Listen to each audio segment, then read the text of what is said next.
ದೆಹಲಿಯ ನೂತನ ಮುಖ್ಯಮಂತ್ರಿಯಾಗಿ ಬಿಜೆಪಿಯ ರೇಖಾ ಗುಪ್ತಾ ಇವತ್ತು ಪ್ರಮಾಣ ವಚನ ಸ್ವೀಕರಿಸಿದ್ದಾರೆ. ಬಿಜೆಪಿ ಬೆಂಬಲಿಗರಂತೂ ಜೈ ಶ್ರೀರಾಮ್ ಜೊತೆಯಲ್ಲೇ ಸಬ್ಕೋ ದೇಖಾ ಆಗಯಿ ರೇಖಾ ಅಂತ ಘೋಷಣೆಗಳನ್ನು ಕೂಗಿ ಸಂಭ್ರಮಿಸ್ತಾ ಇದ್ದಾರೆ. ಇದೇ ಮೊದಲ ಬಾರಿಗೆ ಎಂಎಲ್ಎ ಆಗಿ ಆಯ್ಕೆಯಾಗಿರುವ ರೇಖಾ ಗುಪ್ತಾಗೆ ಸಿಎಂ ಸ್ಥಾನ ಒಲಿದು ಬಂದಿದ್ದು ಹೇಗೆ? ಅಸಲಿಗೆ ಈ ರೇಖಾ ಗುಪ್ತಾ ಯಾರು?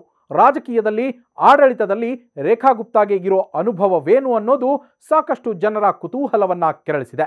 ನಮಸ್ಕಾರ, ನ್ಯೂಸ್ ಫಸ್ಟ್ ಸ್ಪೆಷಲ್ಗೆ ಸ್ವಾಗತ. ನಾನು ನವೀನ್ ಕುಮಾರ್. ರೇಖಾ ಗುಪ್ತಾ 1974ರಲ್ಲಿ ಹರಿಯಾಣದ ಜಿಂದ್ ಜಿಲ್ಲೆಯ ನಂದಗಢದಲ್ಲಿ ಜನಿಸಿದ್ದು.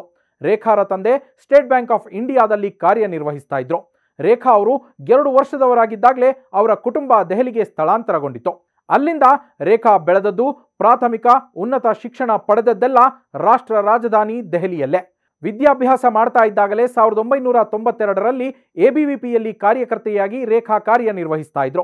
ಕಾಲೇಜು ದಿನಗಳಿಂದಲೇ ರಾಜಕೀಯದಲ್ಲಿ ಸಕ್ರಿಯವಾಗಿದ್ದ ರೇಖಾ ಗುಪ್ತಾ ಆಗಿನಿಂದಲೇ ವಿವಿಧ ಹಂತಗಳಲ್ಲಿ ಕಾರ್ಯನಿರ್ವಹಿಸ್ತಾ ಅನುಭವವನ್ನು ಪಡೆದಿದ್ದಾರೆ. 1993ರಲ್ಲಿ ದೌಲತ್ ರಾಮ್ ಕಾಲೇಜಿನಲ್ಲಿದ್ದಾಗಲೇ ರಾಜಕೀಯಕ್ಕೆ ಎಂಟ್ರಿ ಕೊಟ್ಟ ರೇಖಾ ಮೊದಲಿಗೆ 1995-96ರ ಅವಧಿಯಲ್ಲಿ ದೆಹಲಿ ವಿವಿಯ ವಿದ್ಯಾರ್ಥಿ ಸಂಘಟನೆಯ ಪ್ರಧಾನ ಕಾರ್ಯದರ್ಶಿಯಾಗಿ ಕಾರ್ಯನಿರ್ವಹಿಸಿದ್ರು.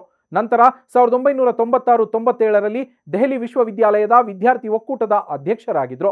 ಕಳೆದ 30 ವರ್ಷಗಳಿಂದಲೂ ಬಿಜೆಪಿಯಲ್ಲಿ ಗುರುತಿಸಿಕೊಂಡಿದ್ರು. ಅಧಿಕೃತವಾಗಿ ಬಿಜೆಪಿ ಪಕ್ಷಕ್ಕೆ ಸೇರಿದ್ದು 2002ರಲ್ಲಿ. ದೆಹಲಿಯ ಬಿಜೆಪಿ ಯುವ ಮೋರ್ಚಾದ ಕಾರ್ಯದರ್ಶಿಯಾಗಿದ್ದ ರೇಖಾ ನಂತರ 2005ರವರೆಗೂ ಯುವ ಮೋರ್ಚಾದ ರಾಷ್ಟ್ರೀಯ ಕಾರ್ಯದರ್ಶಿಯಾಗಿ ಕಾರ್ಯನಿರ್ವಹಿಸಿದ ಅನುಭವ ಹೊಂದಿದ್ದಾರೆ. ದೆಹಲಿ ಬಿಜೆಪಿ ಮಹಿಳಾ ಮೋರ್ಚಾದ ಪ್ರಧಾನ ಕಾರ್ಯದರ್ಶಿ ಸಹ ಆಗಿದ್ರು. ಮೊದಲ ಬಾರಿಗೆ 2007ರಲ್ಲಿ ಚುನಾವಣಾ ರಾಜಕೀಯಕ್ಕೆ ಎಂಟ್ರಿ ಕೊಟ್ಟ ರೇಖಾ ಗುಪ್ತಾ ಉತ್ತರ ಪ್ರೀತಂಪುರದಿಂದ ದೆಹಲಿ ಮುನ್ಸಿಪಲ್ನ ಕೌನ್ಸಿಲರ್ ಆಗಿ ಆಯ್ಕೆಯಾಗಿದ್ರು. ಒಟ್ಟು 3 ಬಾರಿ ಕೌನ್ಸಿಲರ್ ಆಗಿ ಸೇವೆ ಸಲ್ಲಿಸಿರುವ ರೇಖಾ ಗುಪ್ತಾ ಬನಿಯಾ ಸಮುದಾಯದವರು. 2015 ಮತ್ತು 2020ರಲ್ಲೇ ವಿಧಾನಸಭೆ ಚುನಾವಣೆಗೆ ಸ್ಪರ್ಧಿಸಿದ್ರು. ಆಪ್ ಅಭ್ಯರ್ಥಿ ವಿರುದ್ಧ ಸೋಲನುಭವಿಸಿದ್ರು.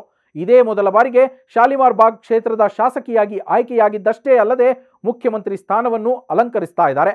ರೇಖಾ ಗುಪ್ತಾ ದೆಹಲಿಯ ಚುಕ್ಕಾಣಿಯನ್ನ ಹಿಡಿತಾ ಇರುವ 4ನೇ ಮಹಿಳಾ ಮುಖ್ಯಮಂತ್ರಿ. ಅಷ್ಟೇ ಅಲ್ಲ, ಸದ್ಯ ಬಿಜೆಪಿ ಆಡಳಿತದಲ್ಲಿರುವ ಯಾವುದೇ ರಾಜ್ಯದಲ್ಲೂ ಮಹಿಳಾ ಸಿಎಂಗಳಿಲ್ಲ. ಹೀಗಾಗಿ ಪ್ರಸ್ತುತ ಬಿಜೆಪಿಯ ಏಕೈಕ ಮಹಿಳಾ ಸಿಎಂ ಅನ್ನೋ ಹೆಗ್ಗಳಿಕೆ ಕೂಡ ರೇಖಾ ಗುಪ್ತಾರದ್ದು. ರೇಖಾ ಗುಪ್ತಾರ ಪತಿ ಮನೀಶ್ ಗುಪ್ತಾ ದೆಹಲಿಯಲ್ಲಿ ಉದ್ಯಮಿಯಾಗಿ ಗುರುತಿಸಿಕೊಂಡಿದ್ದಾರೆ. ರೇಖಾ ಗುಪ್ತಾ ದಂಪತಿಗೆ 2 ಮಕ್ಕಳಿದ್ದು, ಮಗಳು ಆಸ್ಟ್ರೇಲಿಯಾದಲ್ಲಿ ಪೋಸ್ಟ್ ಗ್ರಾಜ್ಯುಯೇಷನ್ ಮಾಡ್ತಾ ಇದ್ದಾರೆ.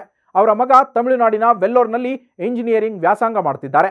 ಇಂಥದ್ದೇ ಇನ್ನಷ್ಟು ಇಂಟ್ರೆಸ್ಟಿಂಗ್ ಸುದ್ದಿಗಳಿಗಾಗಿ ನೋಡ್ತಾ ಇರಿ ನ್ಯೂಸ್ ಫಸ್ಟ್ ಸ್ಪೆಷಲ್.